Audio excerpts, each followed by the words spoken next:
కర్నూలు జిల్లా కోసగిలో మాజీ ప్రజాప్రతినిధి పెండ్యాల ఆదినారాయణ శెట్టి ఎస్బీఐ బ్యాంక్ దగ్గర ఒక సీసీ రోడ్డుపైనే అక్రమ కట్టడాలు కడుతూ కాలనీ వాసులకు ఇబ్బందులు కలిగిస్తున్నారని కోసగిలోని 9వ వార్డులోని రామక్కమ్మ అవ్వ కాలనీకి చెందిన 200 మంది కాలనీ వాసులు ధర్నా చేపట్టి రోడ్డుపై బైఠాయించారు.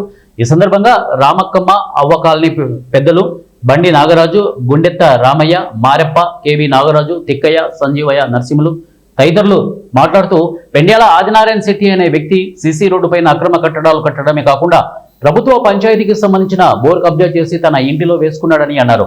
అలాగే సీసీ రోడ్డు మధ్యలో పెయింట్ తో మార్క్ వేసి రోడ్డు మధ్య వరకు తనకు వస్తుందని గీత గీయడంపై కాలనీవాసులు ఆగ్రహం వ్యక్తం చేస్తున్నారు. 200 మందికి పైగా పెద్దలు, మహిళలు, పిల్లలు స్టేట్ బ్యాంక్ ముందు ప్రధాన ఆర్ఎండ్బి రోడ్డుపై బైఠాయించి ధర్నా నిర్వహించారు. పెండ్యాల ఆదినారాయణ శెట్టి మాజీ ప్రజాప్రతినిధి కావడం వల్లే అన్ని పార్టీల నాయకులు, అధికారులు ఆయనకు వత్తాసు పలుకుతూ తమ సమస్యను పరిష్కరించడం లేదని వారు వాపోతున్నారు. బైకులు ఇట్లా నిలబడుతున్నాడు, మేము ఎట్లా పోవాలి, మా ఏరియాకి ఎట్లా పోవాలా, ఇదో గీత వేసినాడు ఎట్లా పోవాలా, మీరే న్యాయం చేయాలప్ప మాకు. సారో పంచాయతీ సారో ఎస్ఐ సారో న్యాయం చేయాలా. ఉన్నారు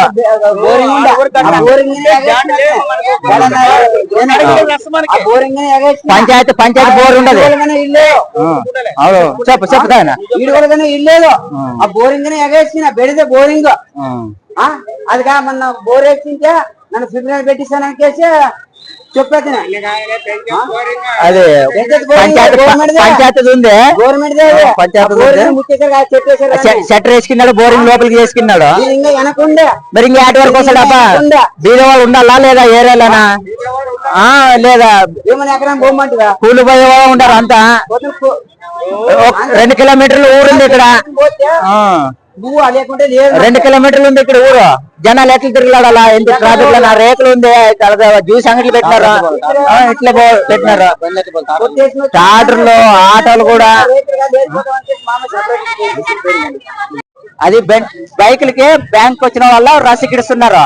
మాకు ఆటో పోవాలంటే, రైతులు తిరగాలంటే చాలా ఇబ్బంది అయింది. ఒక నీలగడువులు పోవాలంటే, మాకు ఏమన్నా ట్రాక్టర్లో ఉసుగా పోవాలంటే కానీ చాలా ఇబ్బంది అయింది. అది ఇదేమే పార్కింగ్ ప్లేస్ పెట్టుకోమని చెప్తున్నాం సార్. అంతే, మాకు